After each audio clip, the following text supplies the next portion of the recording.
Welcome to another busy night of all things people, power, and politics on Detroit's only nightly political talk show. This, my friends, is The Pulse. I'm Roop Raj. The primary is over. We now know who's moving on in several key races. Oh, by the way, a lot going on, as always, in D.C. as well. So toss that phone aside, buckle up. We've got a loaded show, so let's do this. We're talking to the candidates for governor for round two. Lieutenant Governor Garlin Gilchrist is in Studio C with us. His take on some of the day's biggest headlines: tariffs, Medicaid, tax cuts, and your questions. How does he plan to handle it, and how will he get your vote? We'll talk to him in just a few minutes here. We're also talking about the fallout from an ad that has so many of you talking.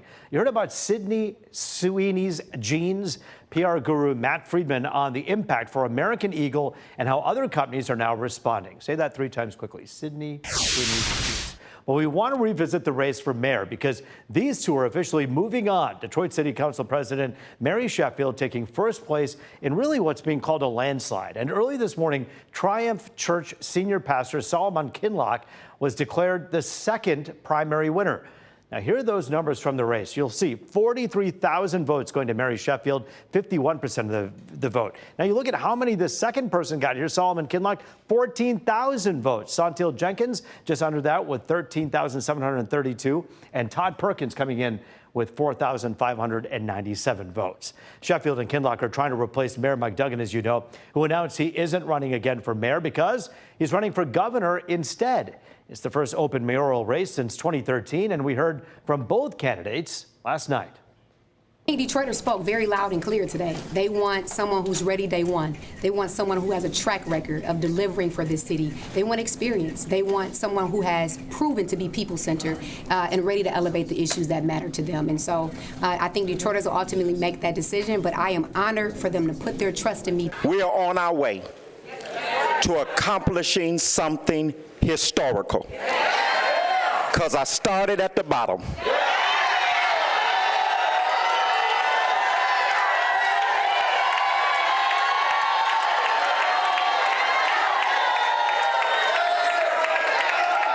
And we're on our way to the top. And by the way, I'm talking to both teams from Council President Mary Sheffield and Reverend Kinloch, and both of them are coming on the Pulse. You can watch for those in the coming days. And if there's results of a race you'd like to see, just scan the QR code right there at the bottom of your screen. That'll take you to our website, fox2detroit.com, for full results. Well, major news from the Department of Health and Human Services. Secretary Robert F. Kennedy Jr. announced that $500 million in vaccine development projects are being pulled.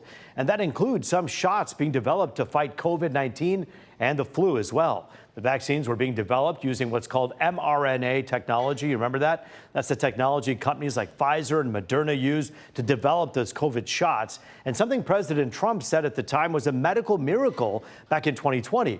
But Kennedy now claims they've been linked to heart issues in young men and just aren't effective, adding they're working with the National Institutes of Health to develop what he calls a universal vaccine. Health experts say the technology is safe and credit it with slowing the COVID pandemic down 5 years ago. After reviewing the science and consulting top experts at NIH and FDA, HHS has determined that mRNA technology poses more risk than benefits for these respiratory viruses. There's so much. We are just inundated with bad information, candidly. Completely false, and then people spread it thinking it's true and becomes misinformation, versus compared to, say, you see your physician, your personal health care provider, even if you have a kid, maybe a couple times a year if they're healthy. COVID quiz. You remember what mRNA really does? It's been a long 5 years. Let me get you up to date. It basically speeds up the development of vaccines. So traditionally, it involves growing viruses or proteins and then purifying them. But that technology takes a pretty long time. Health experts say what mRNA does is basically send a message to our bodies to make the proteins, essentially turning our bodies into a vaccine factory. Those stories just scratching the surface, so let's pick up the pace and run through some of the other big stories in the world of politics happening at this hour. A major escalation to tell you about tonight in President Trump's trade war. He announced that he's slapping a 100% tariff on computer chips. That'll likely raise the price of a number of items, including cars, electronics, and appliances. The only exception is if those chips are built in the U.S. You'll remember a shortage of those chips during the pandemic sent the price of cars sky high and raised overall inflation as well. The Trump administration suspending more than $500 million in grants to the University of California, Los Angeles. That makes UCLA the first public universities whose federal grants are targeted by the administration over alleged civil rights violations related to anti-Semitism and affirmative action. The school's chancellor says it's more than double the number previously thought. The Department of Education has not commented. The school plans to talk with the administration about these allegations. And our show last night was election heavy, so in case you missed it, some big news. Governor Gretchen Whitmer made another visit to the White House yesterday to meet with President Trump. Her team's telling Fox 2 she was there to talk about the impact tariffs are having on the auto industry and the unique impact here in Michigan. Also, those Medicaid cuts from the president's budget bill. She also talked about the vacant manufacturing mega site in Genesee County that was supposed to be a plant to manufacture chips, speaking of which, but the owner ended up backing out. To the Lone Star State, which is the site of a major fight over redistricting, Democrats brought all work in the Texas State House to a halt when they left the state altogether. They made it so there weren't enough lawmakers present to conduct business, and state troopers can't take them into custody because, well, they don't have jurisdiction. Republicans and President Trump want to pass a new congressional map, which could give the GOP 5 more seats. Governor Greg Abbott has threatened arrests, fines, and even removal from office, but most of the lawmakers took off to Democratic states instead. We're talking right now, Texas Department of Public Safety officers are on the streets looking for those Democrat House members to arrest them and to take them to the Texas Capitol and hold them there until a quorum is reached. Governor Abbott, Texas Republicans, well, they know that they're headed toward a loss of the Congress in 2026. So they've decided that the only way to save themselves is to cheat, to change the rules in the middle of the game. Some Republicans want the FBI to round up Democrats, and President Trump says it might come to that. The Democratic governors in New York and California, they're actually threatening to redraw their maps to make up for any possible losses in Texas. This is not going anywhere anytime too soon, so you can stay tuned to The Pulse every night. We'll bring you up to date on what's going on. From the Texas Capitol to Capitol Hill, the House Oversight Committee subpoenaed the Justice Department for files in the Jeffrey Epstein investigation. On top of that, they want to depose Bill and Hillary Clinton, along with former law enforcement officials. It's part of an investigation lawmakers think could show links to top officials. It comes as we hear from one of the early accusers, Alicia Arden, calling for the government to release the files in this case. Yes, the files should be released. I'm tired of the government saying that they want to release them. So please just do it. And the next question is, should Miss Maxwell be pardoned? No, Ghislaine Maxwell should not be pardoned. She was convicted of sex trafficking of children. Epstein died by suicide in a prison cell in 2019 while awaiting trial. His former girlfriend, who you heard talked about there, Ghislaine Maxwell, is in prison after being convicted of sex trafficking underage girls. All right, we're turning to the race for governor right after the break. Lieutenant Governor Garlin Gilchrist is on the Pulse in Studio C talking about a number of the day's headlines, and he's taking your questions. He wants your vote. You're watching the Pulse here on Fox 2.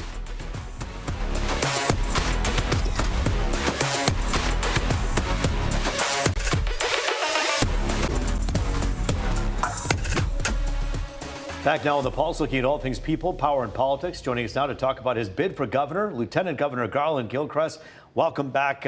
It is good to see you as usual. Glad to be here with you, Roop. You know, we have a bunch of viewer questions, and we want to give everyone an opportunity to ask you a question. But it's my show, too, and I want to ask you a question. So we'll get to our VIP viewers here in a minute. But I want to ask you about your reaction to Governor Whitmer meeting with President Trump just this week.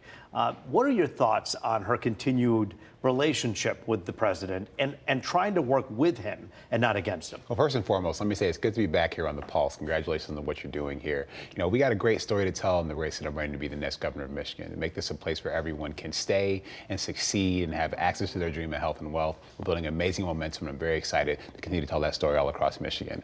That's also a story about getting things done for the people of Michigan, delivering and protecting and promoting our values and our interests. And that's what the the governor has to do. That is the governor's responsibility. And so she's continuing to go and take those interests wherever she needs to take them, including all the way to the White House. She knows that she has to get things done for the people of Michigan because that's what they asked her to do by sending her to office and sending me with her twice over. And she's going to continue to do that to deliver for Michiganders. How hard or easy would it be for you, given the track record we've seen so far from this administration, for you to go and to work closely, as Governor Whitmer has, with President Trump? You know, look, I'm an engineer and problem solver, so I'm about solving the problem, removing the barriers that stand between the people of Michigan and their ability to be their best here and stay and succeed. That means if I need to go have a conversation or a confrontation with anybody, including the President of the United States, who, to be very clear, his policies have been very dangerous and damaging to people in Michigan. This MAGA murder budget that they passed, that he signed on July 4th, that can kick hundreds of thousands of Michiganders off of their health care and take food out of children's mouths by cutting SNAP, that's something we need to have a conversation about. And he needs to hear from Michiganders and hear their stories, and the governor needs to take that to them, and that's what I'll do. But you got to speak the language in order to get into the White House to say, hey, I want to affect some change here. We can't come at it necessarily with a confrontation, right? Or do you believe that that is the right way to go? The language is, what do the people of Michigan need? And that's my job as Lieutenant Governor, is to deliver that. My job as the next governor is to be the chief person who will go and take that message to anyone in Washington, in Lansing, any and everywhere in between, and that's what I'll do. We have a lot of people who want to ask you questions, so let's get right to some of the viewer questions right now. We want to thank our viewers so much for asking. Tim, we're going to begin with your question here. What is it about their experiences, the candidates, you, my friend, so far that sets them above their counterparts, and how do these experiences relate to the job of being governor? Management skills? What are those kind of things that set you apart from your competitors? I have been to all 83 counties of Michigan at least 3 times, getting and going and speaking to the people of Michigan where they are, listening to what's important to them: housing, healthcare, the future of our economy and what's our place in it. And I've delivered solutions on all those things. I'm hearing from people who are so worried about running in place, you know, as every time they get a raise, their rent goes up. Every time they're excited, you know, we're about to have a baby, but we need to find childcare we can afford. I've delivered almost 1,500 new childcare facilities opened up across the state of Michigan just in 2 years. Delivered 40,000 new housing units to come online just in the last 3 years.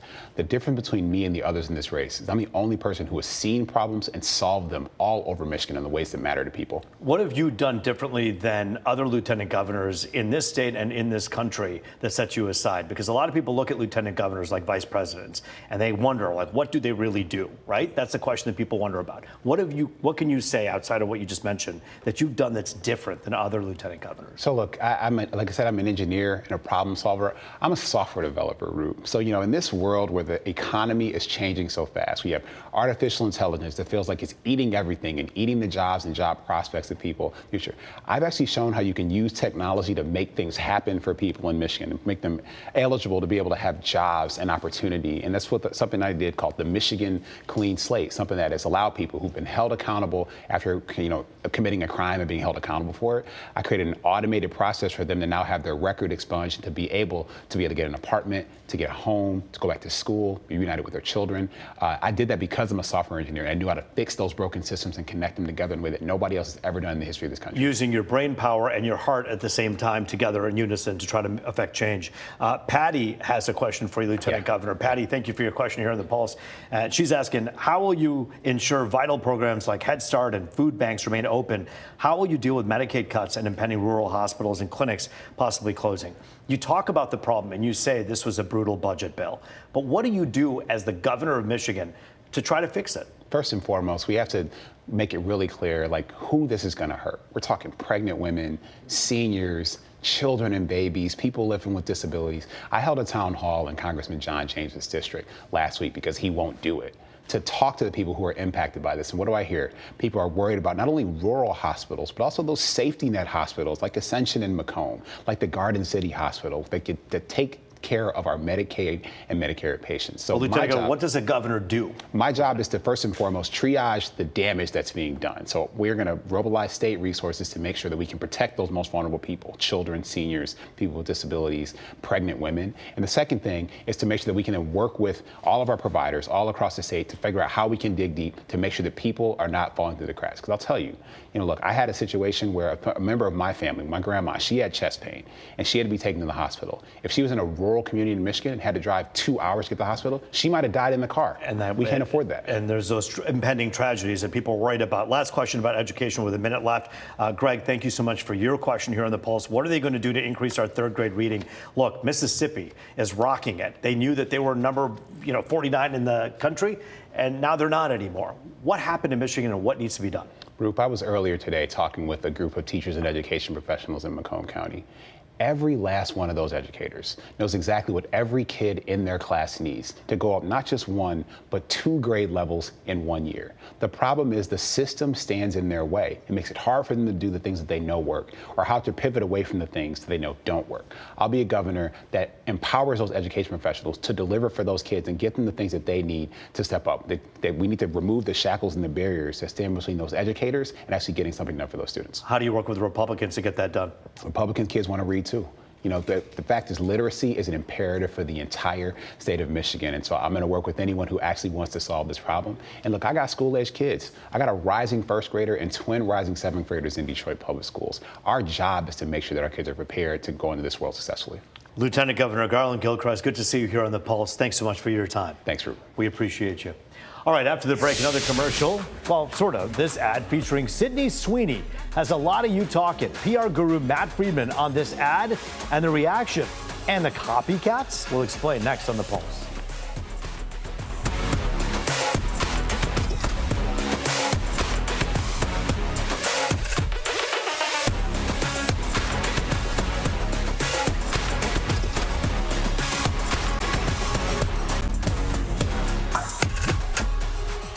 It is People, Power, and Politics. Welcome back to Detroit's only nightly political talk show.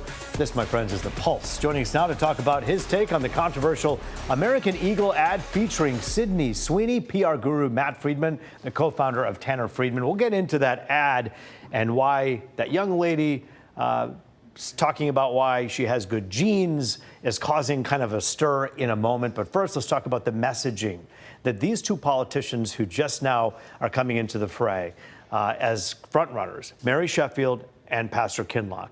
Talk about the messaging that these two have to put out there between now and the next 90 days. They're going to have to distinguish themselves from each other, not just for residents of the city who can vote, but for the whole region. They want to be a regional leader. So you're going to start seeing commercials on TV.